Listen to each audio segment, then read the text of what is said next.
Hey everyone, welcome to our second LinkedIn Live for our Fly Farther and Faster Together series. Thank you for joining me. I'm Michael Depallens, founding sales here at Flockjay, and please welcome our two guest speakers, Melina Owuso, Enterprise Sorry for SDR that Manager brief delay, everyone. Welcome to at our second Rollworks, LinkedIn Live.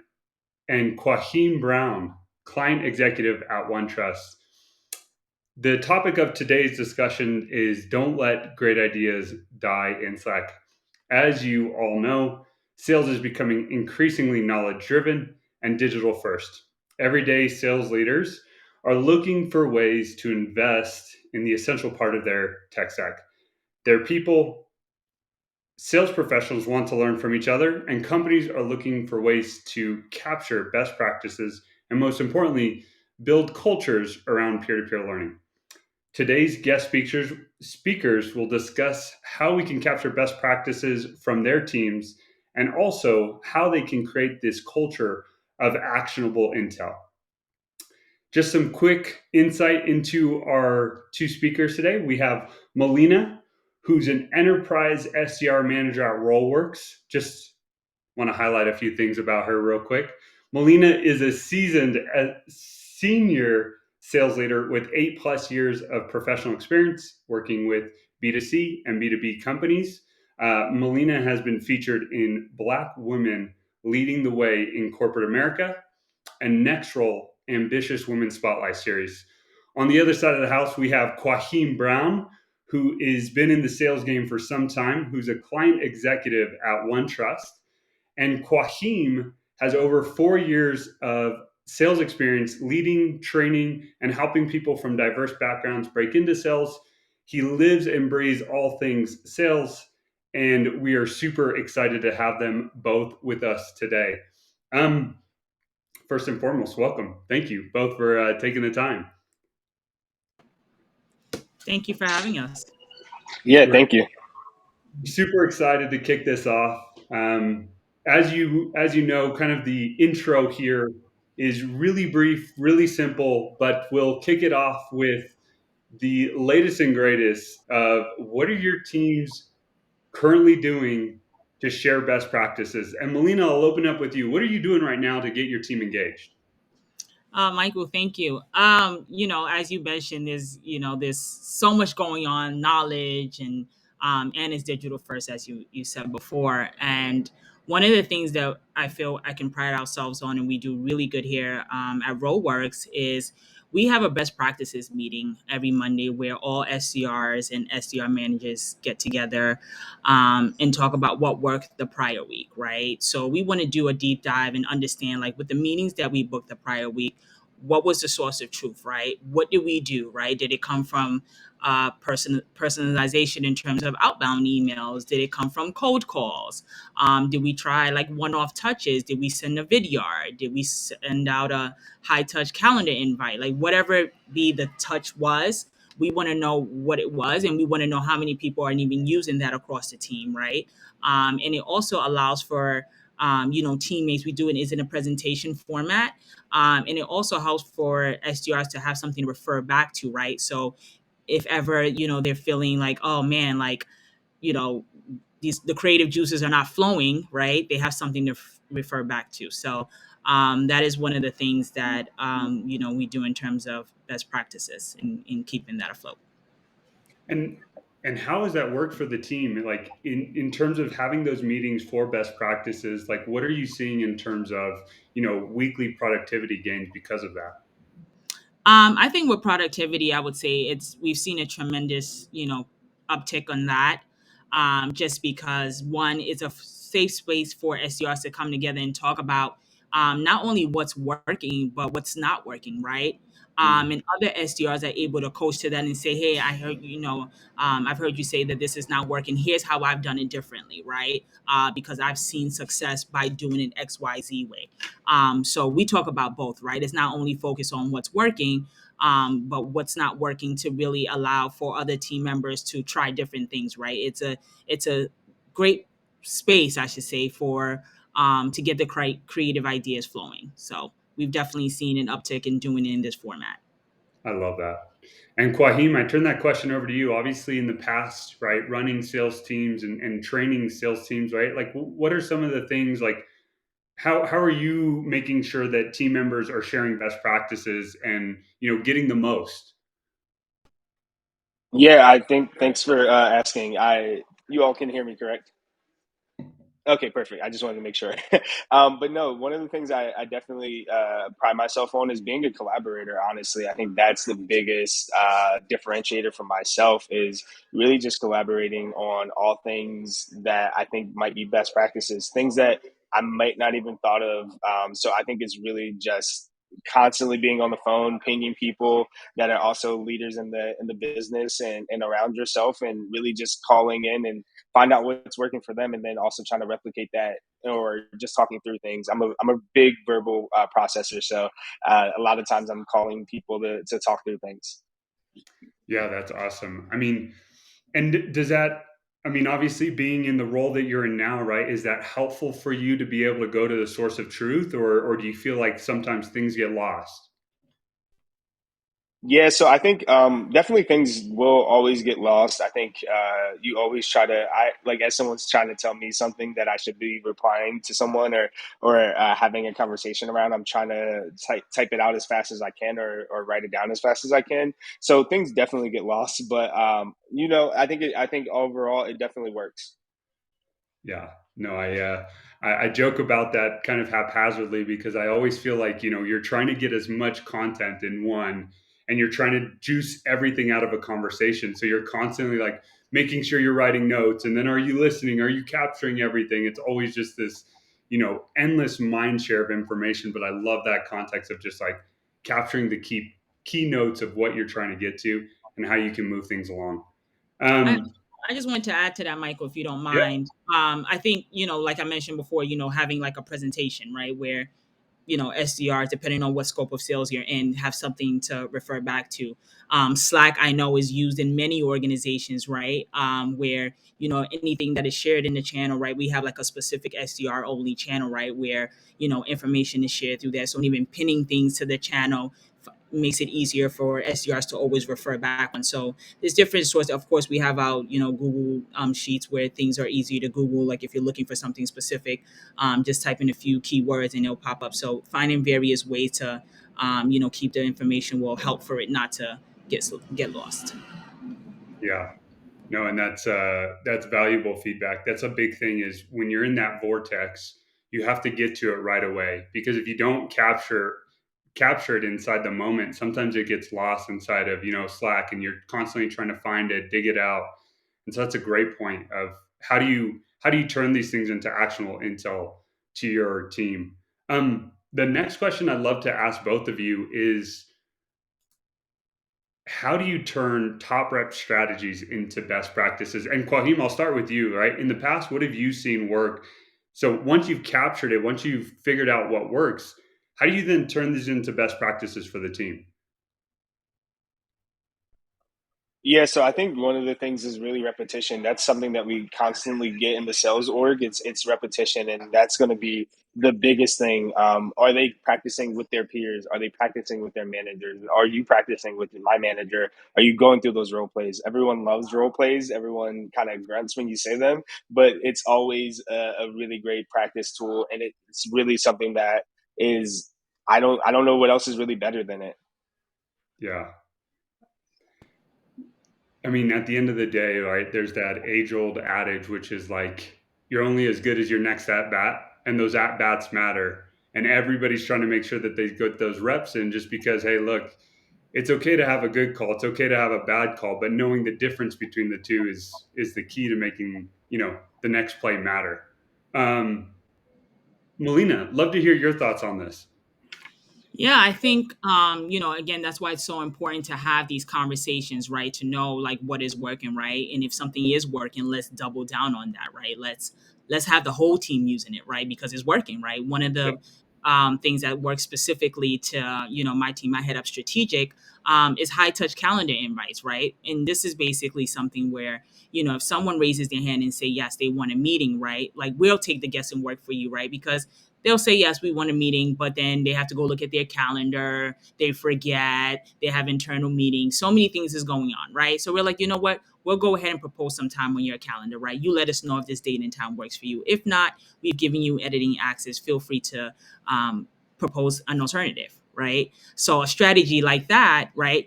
Everyone across the board, not only specific to Strat, it really works in our segment, but all other teams are using it as well, right? So once you continue to have these ongoing conversations week to week, right, you get to see, okay, what's that source of truth, right? And if this is working, why not capitalize on it, right? Mm. So to me, it's more of having the conversation, because things change, right? Maybe what worked this week may not work the following week, right? So having the ongoing conversation and knowing what works and continuing to replicate that is something that helps. Yeah, and I love that notion of like things change on a week to week basis, right? Like the elephant in the room is, a lot of things are changing in the micro moments, right? And you need to be able to adapt. And I Absolutely. think that that's a great segue into our next question, which is how do you centralize this now that you know that there's these best practices, now that you know what's working today? Like, where do you go to put pen to paper to make sure everybody on the team has access to this knowledge? And Melina, we'll start with you since great insights. Yeah, so there's a couple of different things, that we do here at Rollworks. So we utilize Showpad. So we have a lot of content in Showpad where everyone in the team has access to, whether that be playbooks, different various content. Mm. We also have again Slack. We have our Google spreadsheets as well. We do videos. We post a lot of video. Managers do videos, to share if anything is being rolled out.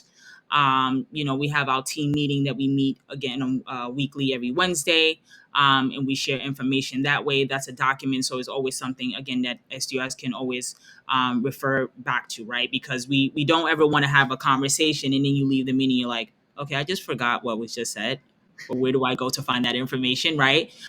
So we kind of share the same information, but in various places. So you can find it on Slack, you can find it in email, you can find it in Google spreadsheet, you can find certain information depending on what it is. But a lot of our company content lives in Mm. Showpad, but like specific to the department, information lives, whether it be Slack, whether it be in email format, or whether it be in Google spreadsheets or in Google Sheets. So you've essentially taken the content that the team is sharing and you've made it into multiple pieces of content across various different systems, right? Right. 'Cause I Yeah. just feel like you should be able to find it in various areas, right? Like Yeah. it should live anywhere, right? Where it can be accessible or accessible to. If I'm looking for something, I should be able to even go on my phone. I can still be able to access, that bit of information that I'm looking for, right? And everyone has Google on their phone, right? So I can easily pull up information on even like a presentation. I can pull that up, right? So it just makes it easier for people to find the information. And I think that leads to another good piece, which is like meet reps where they're at, right? Like find the Absolutely. way to make it less intrusive for them to get access to the information that they need so that they don't have to be searching through all of these different things just to get one piece of material or to understand one key moment that needs to be, maybe collected on and shared across the team. So, Absolutely. yeah, Absolutely. that's huge. Quaheem, let's hear it. I mean, you having the background of training, right? Like, how do you make sure you capture these, valuable pieces, these little nuggets, and make sure that the team knows what to do moving forward? Because Melina said it, and you said it as well, which is like things are changing in real time. Like, how are you doing that today? Yeah, so I think what part of it is hoping it sticks. And one of the things that Melina said earlier was just throwing out that blind calendar invite. And I actually had that oh crap moment today. Like I was looking to meet with someone, and I was like, oh shucks, I should just throw a calendar invite. Worked. And I was like, wow, what was I thinking? So I think some of it sticks in your mind, and when you really get to that situation where you're scratching your head, it pops back up. I think that's one thing, and then I think, yeah, being a trainer, we often translated or talked in Slack. I remember using Notion at Flockjay. I've used some other like Showpad. I've used another process and learning management platform as well at other companies. So it's really just, again, I think Melina's spot on with sharing it in a lot of different places. You might have someone that is a Google Power user and they really just want everything in Google and won't touch Showpad, or you have someone that's onboarding and they have the Showpad app on their phone from a previous company or something else, and they're going to walk the dog and listen into those good demo calls and maybe some gone calls as well. So yeah, I think having a wealth of resources is good.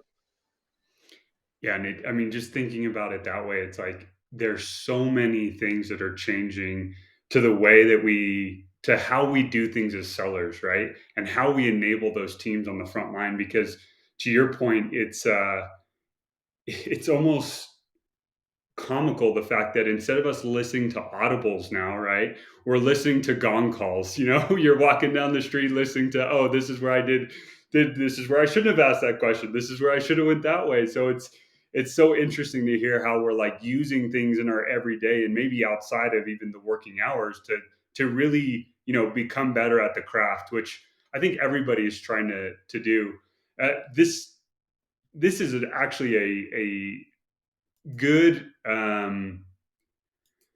this is always the harder part, where how do you incentivize the team to share best practices? Because like, look, to your point, it's like some of us are walking down the road, we're listening to audible, but not every rep's going to do it the same way. And on top of that, you have this like disparity between like your top reps and your middle reps. Like, how do you make sure that you incentivize them enough to share what's really working so that they don't feel like they're giving away all their trade secrets? Well, for me, I like to big people up. Like I'm a hype lady, if you want to call me that. And I like to make a big deal, right? Like someone does something, I'm making a big deal. I'm in Slack and I'm like, yes, I can't, like, I want to hear how you booked that meeting. Like, we also have a channel called Personalization Wins, right? So if someone books, sends out a bomb ass personalized email and they're able to get an email from it, oh, we're going in, we're shouting the person out, like it's a big deal, right? So that's one way of incentivizing the person to want to share their ideas, because some of these ideas even gets to like even the VP of sales, right? So even our director of sales, and they're like, oh my gosh, like we want to hear more, right? So if you have that, if you show them that, wow, like what you're doing, we really care, and we want to hear more, they're going to be more inclined to want to share, right? And within our department, right, we don't, there's no ambiguity, right? Everyone is there to work together, right? We're a collaborative team, right? We have, even though we're in different segments, but everyone wants to collaborate and say, oh yeah, I heard XYZ from commercials doing that. I'm in strat or I'm in growth. I'm gonna mimic that, right? So I think, by showing the person that type of love and showing them that you really care about the work that they're doing, because SDR work, let's be honest, it's hard, right? Even being an account executive, it's hard, right? So when you have that motivation, you have a team behind you that's supporting you in what you're doing. Like, I think that's one of the biggest and that's one of the biggest way you can incentivize someone. Yeah. Quaheem, would love your thoughts. Yeah, Melina, you're stealing like everything. It's all fire. So I hear it. I'm sorry, I think you Quay. hit it I'm gonna well. take it No, easy. you're good. You're good. Still No, in no, the you're thunder. good. I think the people need to hear it. The people need to hear it. Maybe Yes. maybe it'll catch on when you say it. Maybe it'll catch on when I repeat it. Yeah. Right, exactly. No, Exactly. I couldn't agree more though. I think some of the things that some of the best sales folks that I know, they love the collaboration piece and they are competitive, so they are going to share those things. And while it might work for them, it might not work for you. But if you could tweak it to where it works for you, it's really going to be that really cool way. But I think also too, you want to celebrate as a team. I can't tell you how many times I've seen those recognitions in the Slack channels or on the teams, and you're like, dang, I really was thinking about doing that and I just never executed on it. Like, why wasn't that me? So then you start spinning the wheels, and then next thing you know, it's you getting shouted out. So I think that's one of the things. And then also too, just being in the remote space, you want to feel like you're not on an island. So you oftentimes are picking up the phone and collaborating with folks and just asking questions, having conversations, and then sometimes you uncover that that thing that you didn't even pick up the phone for, and next thing you know, you're like, wow, like I'm going to spend the rest of my night just prospecting these accounts because that's what someone else is doing, and they saw success in it. Mm. I think that's so powerful, right? Like the best sellers want to collaborate. The best sellers want to share what's working. And teams, right? Like we want to we want to give everybody the shot to be great. So it's like instead of it being like a me versus them, it can be like this collaborative, a team versus them type mentality, which I think is so powerful. Um, and I love that insight, right? Like we're so used to sometimes like guarding our chips as individuals, but it's really like the idea of sharing and like making sure that you incentivize the teams to have access to the right information, the best practices that like everybody wins. That's huge. All right, here we go. So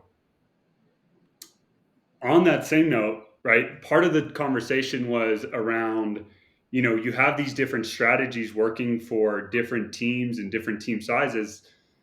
They don't always work the same. So the question here is, how do you incentivize or how do you personalize the learning experience for your team? Quaheem, we'll still start with you so that Melina doesn't come in and steal your thunder here. Real quick. I appreciate it. No, I think you really have to understand who on your team are the verbal processors, who are the folks that need to have that role play, who are the folks that just need the encouraging to get to that step of okay, I'm going to just try it. I remember in Flockjay, when I was just working with some of the cohorts, there were different individuals and you had to meet them where they were. Maybe I'm sending an audio to someone and I'm sending a the same article to someone else, and like I need to be able to provide it in different streams and different flavors for everybody so that way they get the same value from it, but in their means of like how they like to be communicated to. And I think that's one of the things that as a leader you just have to be able to pull out. Like I think it's LeBron who's one of the ball players that when he gets a new player on the team or something like that, he like likes to know like the spin on the ball that they like to receive it at before they shoot. And I'm just like that. Like I don't even have that type of mentality. I just want to know like what's your next sale, like what's going on. But if you can take that type of like level to it, where you just put it down in such a meticulous way, and you really know that person inside and out in a way, it's definitely going to be received and it's going to be successful, I think. Yeah, that's so spot on. I think understanding your team is going to be critical, right? And that's how you're going to know how you're going to personalize the information that's being shared with them, right?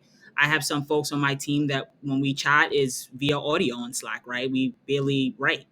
And there's folks that they like to have the long typing thing. So I try to meet everybody where they are, right? um you know just last week I couldn't make my team, well, this week I couldn't make my team meeting, right? So I put the agenda together and then I shared it. I also went through the team meeting via audio, right, instead of me having to meet with them, right? So it's just finding various ways of communication. Everyone communicates different. Everyone likes to receive information differently. So understanding your team will help you to know how to communicate with them.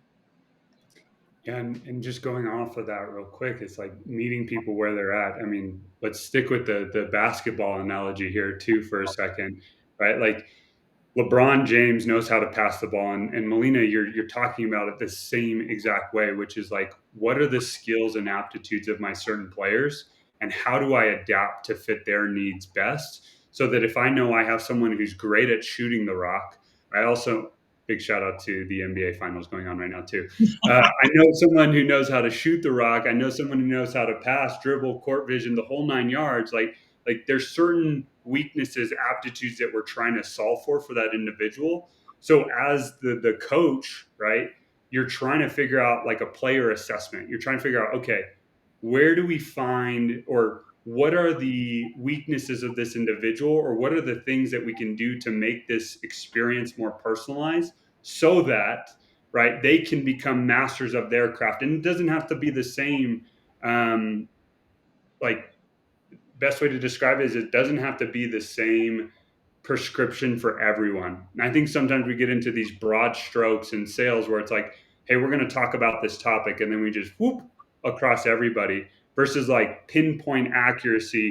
Here's the problem. Here's what we're looking to solve for. So um, I love that. And really going into our last question that we have is, how do you assess a team member's retention of the knowledge that you're sharing with them? Like, how are you able to tell whether or not what you've said actually, landed? We'll start with Melina this time. I think that's a great question, and that's an ongoing, conversation, right, or ongoing process, um, and that's through coaching, right? Like the constant reiteration, and I will know, like, of course, if you're hitting your goals, right? I know at least the information is sinking in because you're hitting the number, but it is up to me as a mentor. I typically don't like to use the word manager, but as a mentor, to really understand during our one-on-ones, right? If there's something specific, I have like an area that I cover on my one-on-ones, called topic or areas of concern, right? So I lean on to the SDR to come in and put in any, questions that they may have. If there's a specific process that they may not understand, that is a time where we'll utilize to cover that, right? And I always, share with my team to use me as a resource, right? Like if there's any a time that they don't understand something, um, they should lean on me, right? Like, and they should also lean on the other managers as well, because one thing that I realized, in kind of very later on in my career, is that I always felt that I had to know everything, right? Like if you're going to be a leader, like how could you not know everything, right? People are going to come to you all the time and ask you questions, and how dare you say, I'm not quite sure, right? But I realized that, hey, no, I don't have to know everything, right? I have my expertise. I have certain things that I'm absolute, like I'll blow it out the park. I'm bomb at, right? But then there's other things that I may not be the best at, but I do have other team members, colleagues, right, who do really good at certain things, right? So I'll lean on them for their expertise, right? And I think that's what makes us such a special, not only organization, but a special department, right? When we talk about sales development, because everyone comes with a different level of expertise, and we're all able to lean into one another. So um, that's my take on Ooh, that. good luck following that, Quaheem. Yeah, so a wise man once told. No, I'm just kidding. You try But to no, pull out, I think you try to pull out a quote. yeah, just pull out some cool. Yeah, yeah. No, I think really just I think one of the things for me is really just asking those questions. It's almost like you might have a prospect and you're trying to get down to the nitty gritty and what it is that they're looking for. But I also think that applying those questions, I learned early on in my management experience as an intern. I uh, I was always told, like, okay, self-assess, like let them self-assess before you can give that feedback. And also, like, we're going to sandwich it together. We're going to sandwich it with like, yes, this was positive, like here's where we could have done better, but overall, like, we are good, and like let's just have that conversation. Like, let's make sure that we are in a position where, and again, you have to personalize it, because someone like myself, I want it straightforward. I just want to know, what can I do better? And we can talk about the good things, but like, I want to know what I can do better first off, whereas someone else might want to know, what is it that they did better, and vice versa. So I think that's one thing. But I think ultimately, it's like that one saying, what's done in the dark like comes to the light. You'll find out if they're retaining the knowledge or not. It always comes up in some way, shape, or form, whether that be calls, whether that be you talking to them in a one-on-one and mentioning something and they're like not aware of it. But I think that ultimately, you just hope that it is really sticking, and you do assess it on different levels for different people. But ultimately, some of it should be sticking, or we're going to have that conversation that this might not be the best fit. Hmm.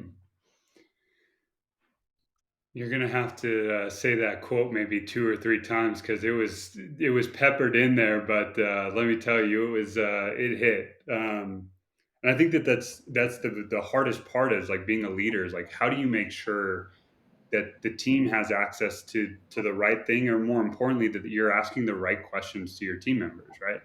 Like, we know that curiosity is one of the biggest things for salespeople. Why? Because we're constantly trying to stay curious and learning about what's working for the people that we're talking to, what's working for, internally, what's all of these different pieces of the puzzle. And so just the practical approach of, like, practice, repetition. I mean, all of this is just comes together full circle. So, man, I can't thank you both enough for taking the time. We're going to do some quick Q&A questions, since we're at time. See if we have any sitting. Here's a good question that was asked by someone in the audience. Have you had to show an ROI for investing in sharing best practices? If so, how did you do it? Who wants to take a stab at that one? I guess I'll take a stab. I think having to show a ROI, that's an ongoing conversation, right? That's something that has to be done, right? Because the ROI is going to show once our meetings are put up, right? So if we're booking the certain amount of meetings that we need to be booking per month, per quarter, right, then it's going to show that, okay, this team is strong and the information that's being shared is being retained, and we're actually we're practicing and we're repeating it, right? So it's going to show in the numbers, right? So because sales at the end of the day it all goes back down to the numbers, right? So now when the numbers are not there, that's when it's like we need to reassess and be like, okay, where are the areas of improvement, right? Or where are the areas that we need to work on, right? So I think in specifically to sales is going to show in the number. Yeah. Quaheem. Yeah, so I have not had that position, or I haven't had that situation where I've had to show the ROI. I definitely have gone to bat for tools that I think are going to be useful for the business, and that definitely provides tough. But you also have to know who you're talking to at that time, and if it's the chief revenue officer, you're going to have to talk about what revenue it's going to bring in when you get to that level. If you're talking to an SDR manager, you're going to need to know, like, how is this going to impact my team to make them more effective? So I think just understanding your persona and what they're going to care about is really going to be key. Oof. These are some fire answers. I hope everybody's paying attention, writing some notes, maybe looking at these people for future things. But another question we have for both of you: what are some of the ways that you are both working, or what are some of the ways to keep the team engaged in professional development while being remote? And I think that this goes back to something that you had mentioned before, Quaheem, where it was like, how do you make sure reps don't feel like they're isolated or on that island in the remote setting? So we'll let you start on this one.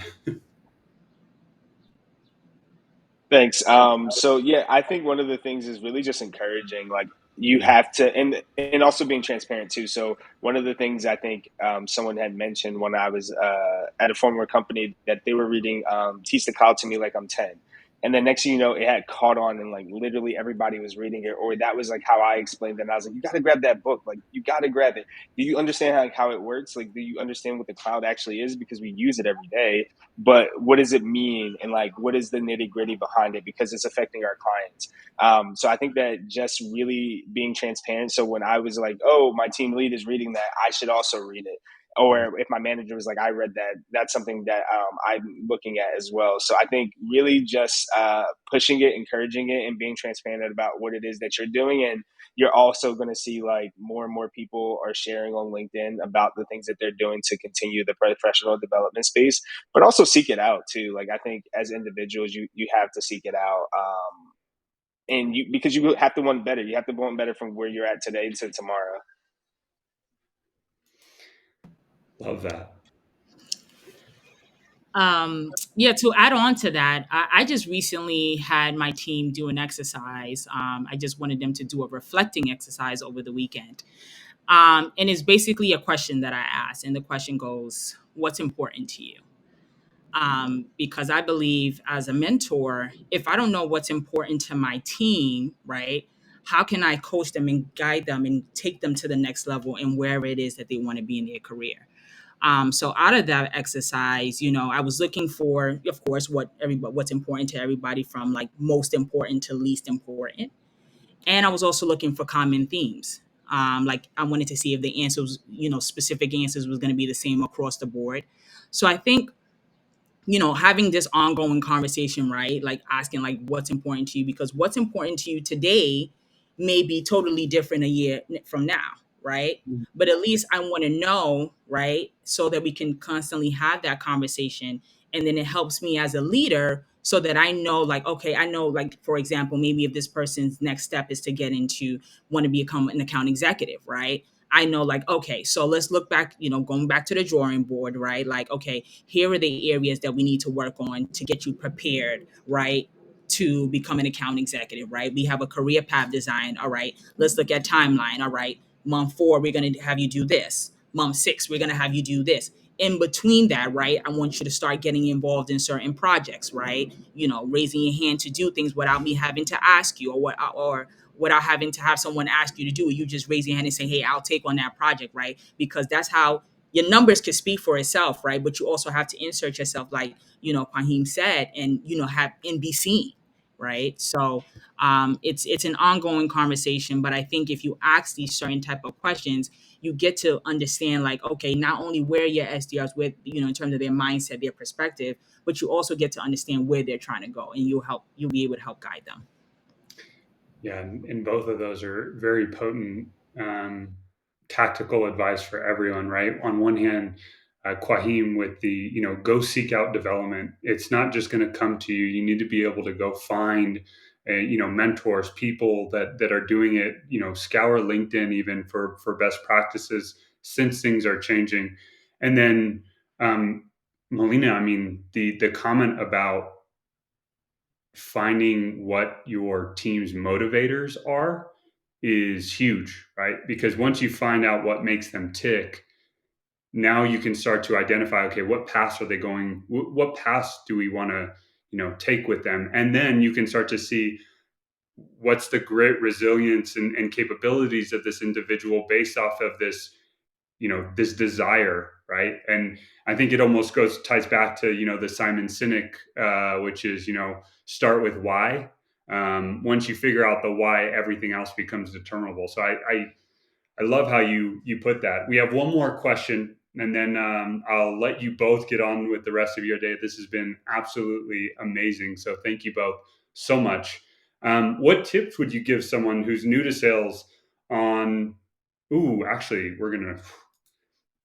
what tips would they give to someone new to sales on learning from top reps being a new SDR or EE?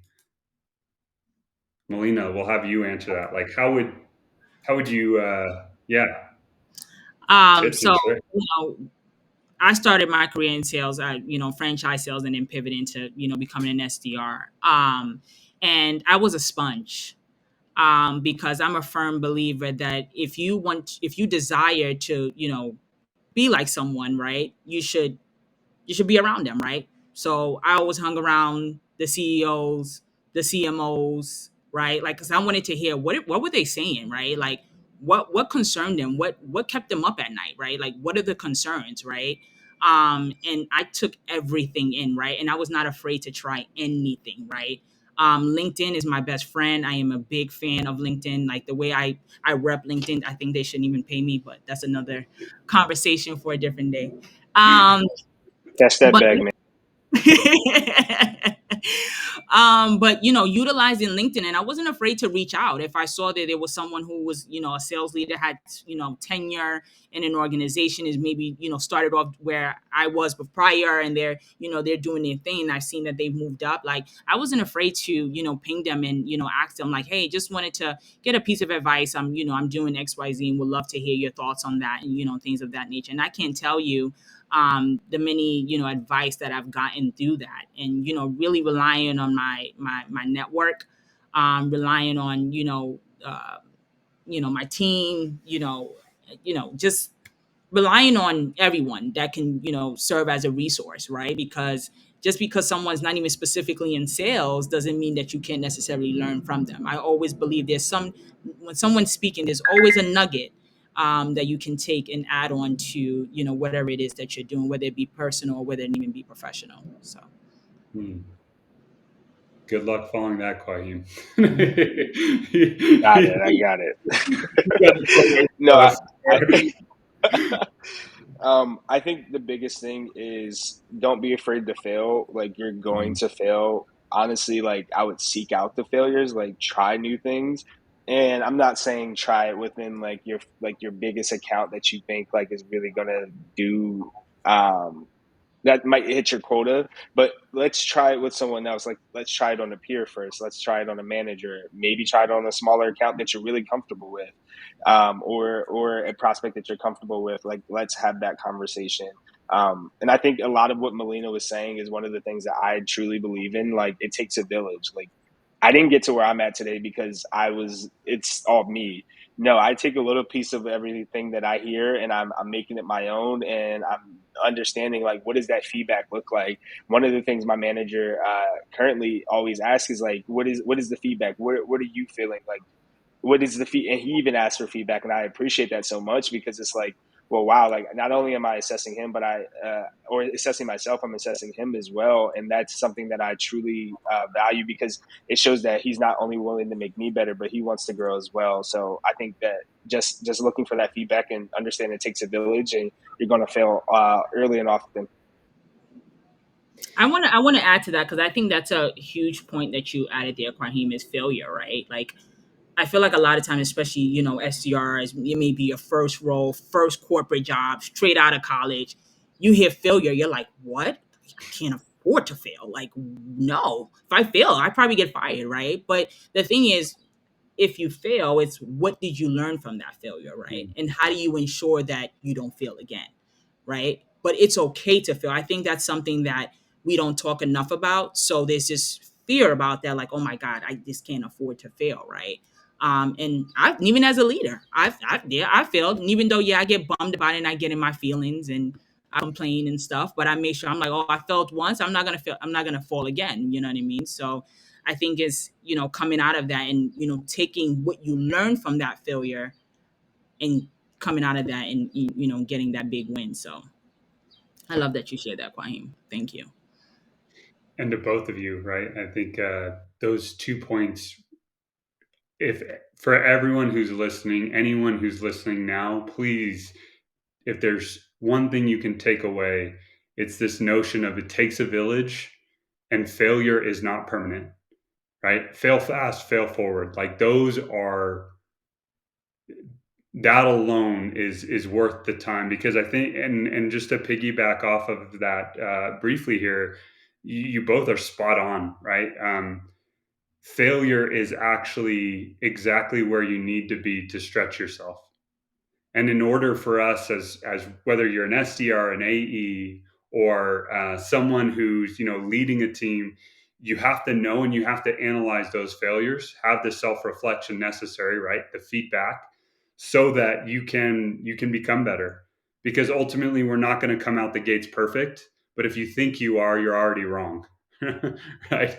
So I love that. That was fantastic feedback. And just to everyone listening, thank you so much for taking the time. Thank you so much to Quaheem and Melina for taking the time today to share with us a little bit of how you guys operate, your tips, practices, best practices, how you avoid some of the fatigue, and more importantly, just love the conversation. So thank you both so much. You're And very I welcome. will end with a quick thank you for attending our Fly Farther and Faster Together series, celebrating your wins and leveraging your losses. Please check out our new ebook, It's Time for People Powered Performance, link in the comments below. To learn more, please visit flockjay.com. And to our speakers again, thank you so much for taking the time. We appreciate you and hope that you both have an amazing rest of your day. Take care. Thank you, Michael. Thank you Bye. for having us. Thanks for